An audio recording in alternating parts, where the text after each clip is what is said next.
Okay, so this is a quick video that's about winter in Finland and my kind of reflections about it as a Brit, having lived here for about a year. So the big thing that I would say compared to winters in the UK is a massive temperature difference.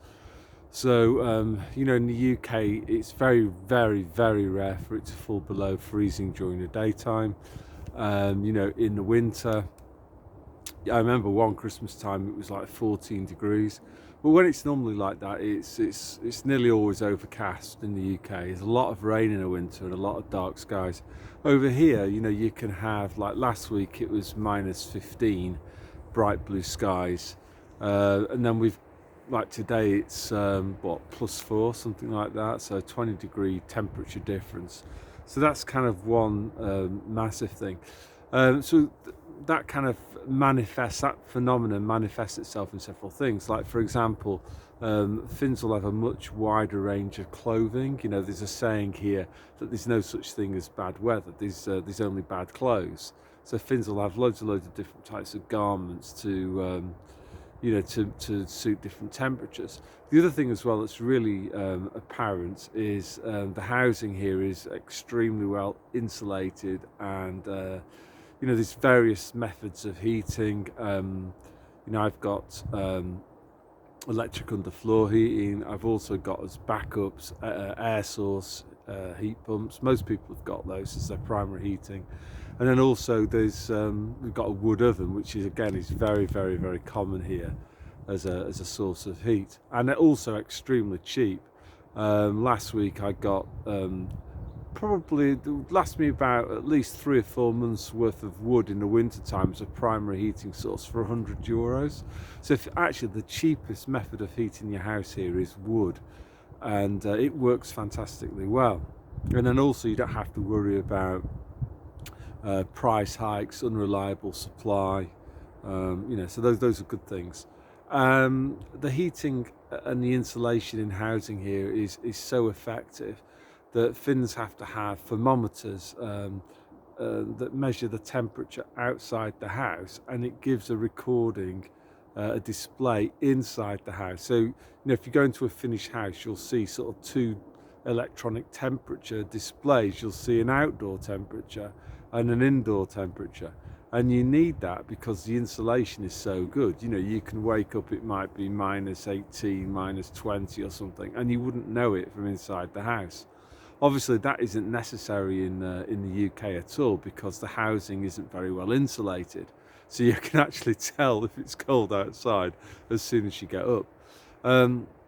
Most of the houses here, all of the houses here in fact, will have at least triple glazing, and many houses will have 4 panes of glass, wooden timber frames as well, again top quality stuff.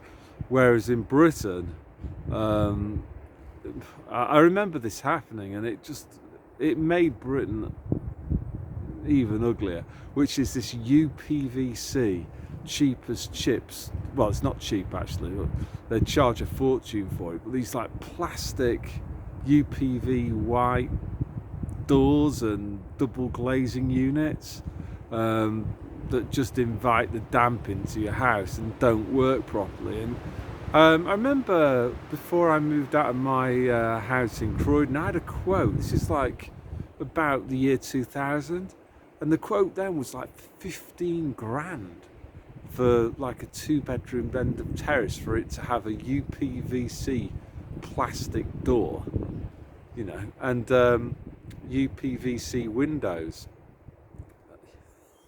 The last house I lived in, the the window locks. Of course, you need to have window locks in England because crime is such a big problem there. They just like broke within about 6 months because it's just crap quality.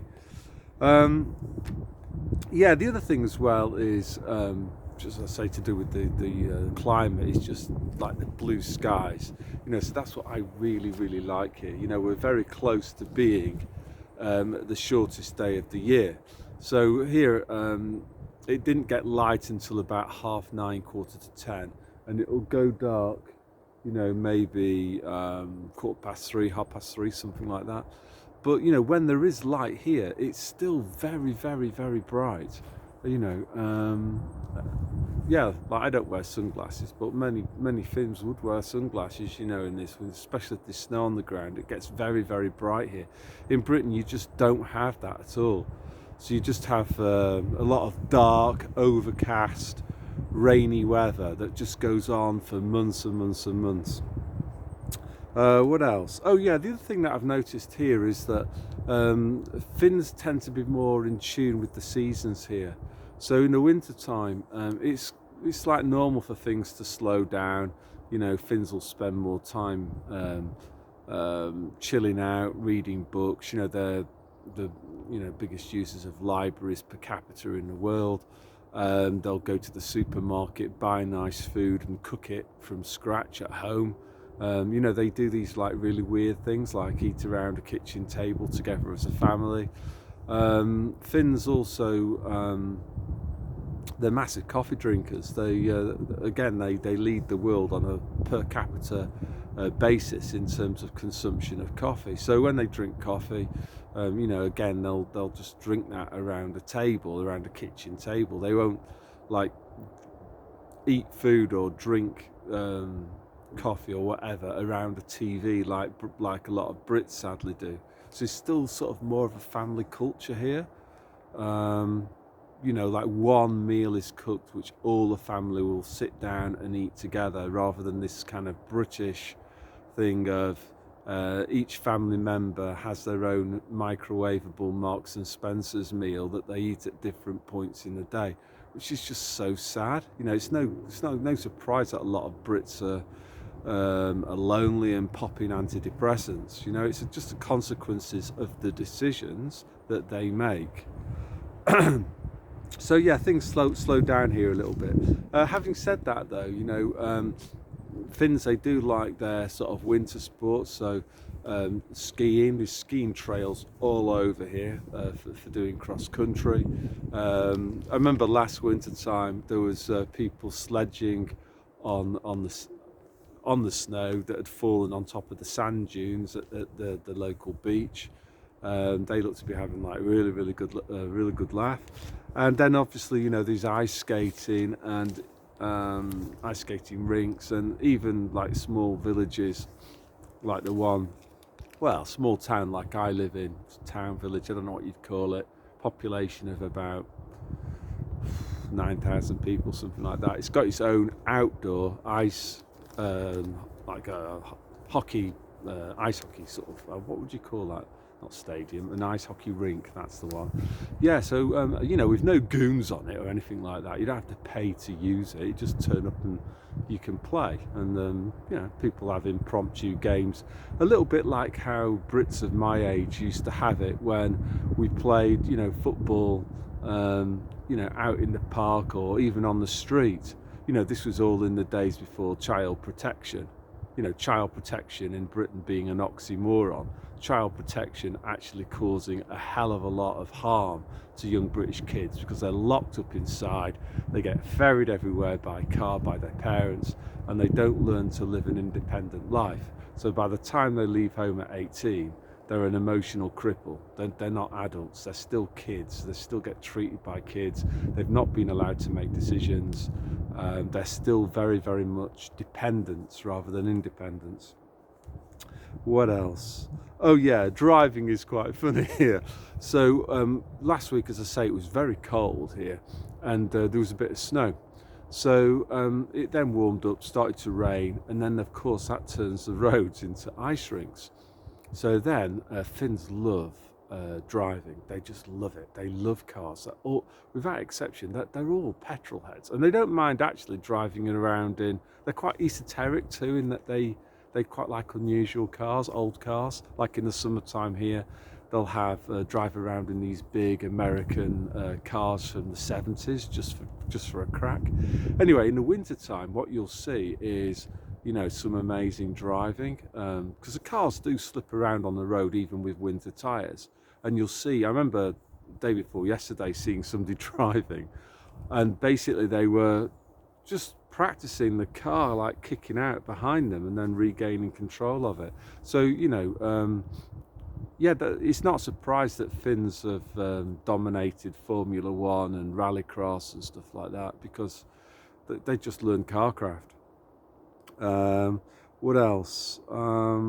Yeah, the other thing as well that I would say, coming up towards Christmas now, Finland. I like the Christmas in Finland. It's less commercialised. It could be even less commercialised than it is, but it's a hell of a lot less commercialised than Christmas in Britain. So, over here it's still a family time. No one would ever dream of going out partying on Christmas Eve.